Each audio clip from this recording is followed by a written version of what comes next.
Hello everyone, this is Mohammad Shaheer Ahmed और आज की जो हम वीडियो में टॉपिक डिस्कस करने जा रहे हैं वो अगेन टाइप्स ऑफ एक्सेलरेशन से रिलेटेड है। और आज के इस वीडियो में हम दो टाइप्स को डिस्कस करने जा रहे हैं, यूनिफॉर्म और नॉन यूनिफॉर्म एक्सेलरेशन। तो वीडियो स्टार्ट करने से पहले एक छोटी सी इन्फॉर्मेशन, चैनल को लाइक करें, सब्सक्राइब करें, बेल आइकन को प्रेस करें ताकि इस तरह आने वाली छोटी छोटी वीडियोस आप तक पहुंचती रहे। और चलें हम अपने वीडियो को स्टार्ट करते हैं। तो हमने करना है types of acceleration. There are two types of acceleration, uniform acceleration और non uniform acceleration. Again uniform एक फॉर्म शक्ल, एक ही शक्ल में रहना, एक ही तरह से रहना या कांस्टेंट रहना क्या कहलाता है? Uniform acceleration. और नॉन यूनिफॉर्म अपनी शक्ल तब्दील करते रहना, चीज़ों का वक्त के एतबार से चेंज होना, उसे क्या कहते हैं? Non uniform acceleration. या और दूसरे लफ्जों में कहें तो उसे हम कह सकते हैं वेरिएबल एक्सेलरेशन, जब एक्सेलरेशन चेंज हो जाए। और इसे हम क्या से कह सकते हैं? कांस्टेंट एक्सेलरेशन, यानी जब चीजें फिक्स्ड रहे। ठीक है, तो अब ये होती क्या चीज है, कांस्टेंट एक्सेलरेशन और वेरिएबल एक्सेलरेशन? तो इसके लिए हमें एक छोटे से डायग्राम की तरफ आना पड़ेगा। देखिए हमने यहाँ पे दो छोटे छोटे डायग्राम्स बनाए हैं। उस डायग्राम से हम यूनिफॉर्म और नॉन यूनिफॉर्म एक्सेलरेशन को समझने की कोशिश करते हैं। तो देखिए मेरे पास जब हम यूनिफॉर्म एक्सेलरेशन को समझने की कोशिश करेंगे तो मेरे पास तीन इंटरवल है, ए, बी और सी। मान लेते हैं ये ए से बी तक अगर हम पहुंचते हैं तो ये 1 सेकेंड का वक्त लगता है। मान लेते हैं it include 1 second to reach 1 A from point A to point B। अगले B से C पहुंचने में भी 1 सेकेंड का वक्त लगता है। तो हमने कहा इट ऑल्सो कंक्लूड B से B पहुंचने में कितना वक्त लगा? हमें 1 सेकेंड का वक्त लगा। चल अब हम कह लेते हैं कि इस 1 सेकेंड के अंदर इस पॉइंट A पर बॉडी की वेलोसिटी थी, मान लेते हैं 2 मीटर पर सेकेंड। जैसे ही 1 सेकेंड का वक्त गुजरा बॉडी की वेलोसिटी हो गई 4 मीटर पर सेकेंड। फिर अगले 1 सेकेंड का वक्त गुजरा, बॉडी की वेलोसिटी हो गई 6 मीटर पर सेकेंड। तो आप जरा इस सिनेरियो को समझें। हर एक सेकेंड में हमारा जो ऑब्जेक्ट है उसके वेलोसिटी में 2 यूनिट का इजाफा हो रहा है। तो बॉडी के जो वेलोसिटी चेंज है वो इंटरवल ऑफ टाइम के अंदर सेम है।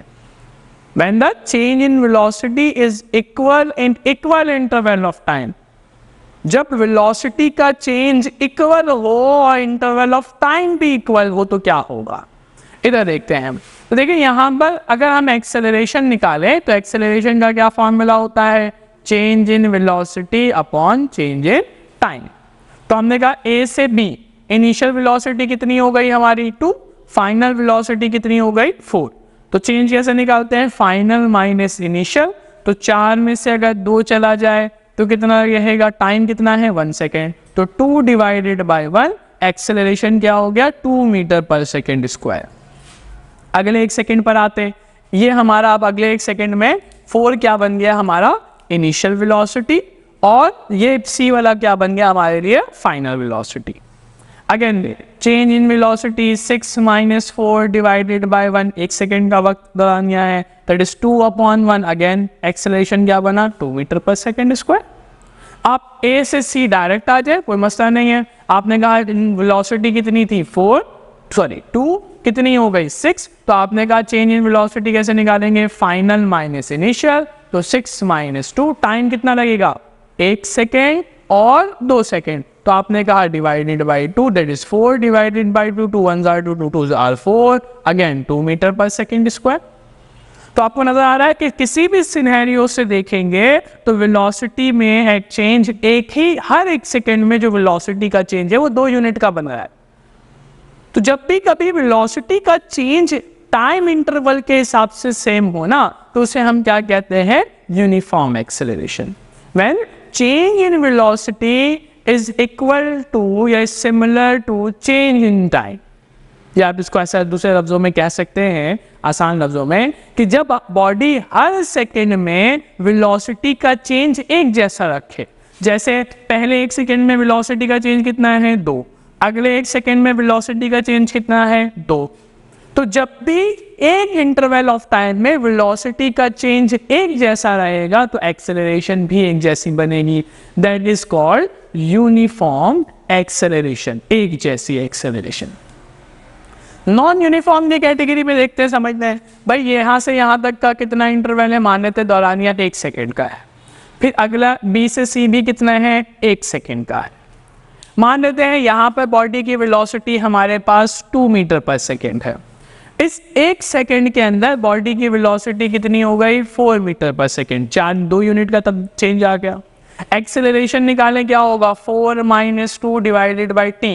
टी कितना है हमारे पास 1 सेकेंड, तो हमने कहा 2 डिवाइडेड बाई 1। एक्सेलरेशन कितना बना, एक्सेलरेशन बना हमारे पास 2 मीटर पर सेकेंड स्क्वायर। मगर अगले 1 सेकेंड में उसकी वेलोसिटी 4 से 6 नहीं होती, 4 से 8 हो जाती है। अब देखिए इंटरवल ऑफ टाइम तो सेम रहा, 1 सेकेंड 1 सेकेंड। इस 1 second of interval of time में बॉडी की वेलोसिटी में कितने यूनिट का चेंज आया था, 2 यूनिट का चेंज आया था। और अगले 1 सेकेंड में कितने यूनिट का चेंज आया, 4 यूनिट का चेंज आया।